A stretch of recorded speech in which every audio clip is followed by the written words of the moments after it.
नमस्कार, मैं हूं श्वेता आपके साथ और आप देख रहे हैं राजस्थान की आवाज। तो चलिए रुक करते हैं आज की प्रमुख खबर पर।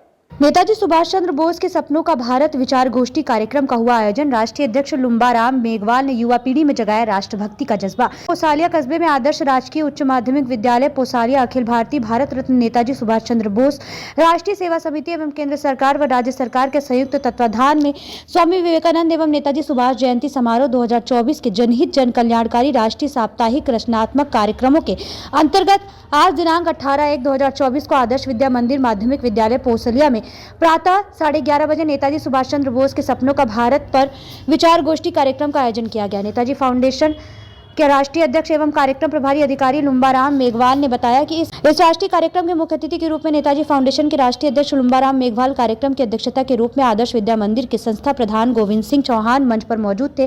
सभी अतिथियों द्वारा नेताजी सुभाष चंद्र बोस की प्रतिमा पर दीप प्रज्वलित कर माल्यार्पण कर कृतज्ञ राष्ट्र की ओर से उनका आभार प्रकट किया गया। इस मौके पर नेताजी फाउंडेशन के राष्ट्रीय अध्यक्ष एवं कार्यक्रम प्रभारी अधिकारी लुम्बाराम मेघवाल ने नेताजी सुभाष चंद्र बोस के सपनों के भारत पर युवा पीढ़ी के संग अपने विचारों को साझा करते हुए कहा कि तुम मुझे खून दो, मैं तुम्हें आजादी दूंगा। आजादी के महानायक की जीवन गाथा को युवा पीढ़ी के संग साझा किया। मेघवाल के देश की आजादी में नेताजी सुभाष चंद्र बोस ने अपना सारा जीवन कुर्बान किया। श्री सुभाष चंद्र बोस भारत के प्रथम अधिकारी थे।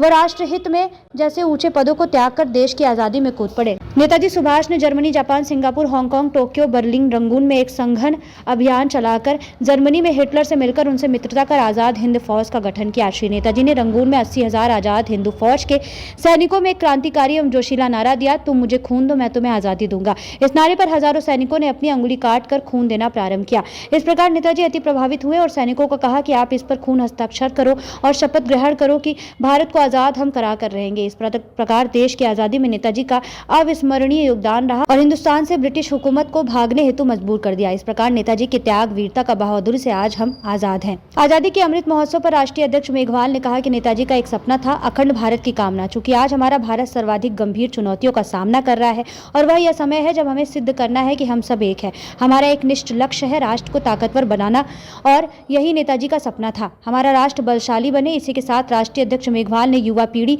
को नेताजी के विचारों को अपने जीवन में आत्मसात करने का आह्वान करते हुए राष्ट्रभक्ति का जज्बा पैदा किया एवं नेताजी के पद चिन्हों पर चलने का आह्वान किया। इस मौके पर विद्यालय के संस्था प्रचान गोविंद सिंह चौहान ने भी नेताजी पर अपने विचारों को साझा किया। इस राष्ट्रीय कार्यक्रम में विद्यालय के सैकड़ों छात्र छात्राओं, पोसालिया गाँव के गणमान्य नागरिकों एवं शाला परिवार के अध्यापक PS देवड़ा, कांतिलाल मीणा, विजेंद्र जोशी, विक्रांत कुमार, शंकरलाल, नेपाल सिंह, राजेश कुमार, गोपाल गिरी, अध्यापिका श्रीमती सुशीला, श्रीमती मंजू, निकिता कंवर, श्रीमती रंजन बाला एवं नेताजी फाउंडेशन के शोभाराम मीणा, भगाराम डांगी सहित कई कार्यकर्ता व पदाधिकारीगण उपस्थित थे। और वे चाहते थे कि हमारे देश को आजाद कराना, ताकि ये जो हमारे ऊपर राज कर रहे अंग्रेज, उन्हों से मुक्ति पा सके। अंग्रेजों ने सबसे बड़ी गलती ये की थी कि उन्होंने जो उनके सलाहकार थे और जो भी उनके साथ में सिर ला के दूंगा, तो फिर ऐसा कहने के बाद वो हिटलर ने उनकी जो संधि थी वो स्वीकार, उन्होंने एक जनों से स्वीकारे जाए जिंदगी क्योंकि वो क्रांतिकारी।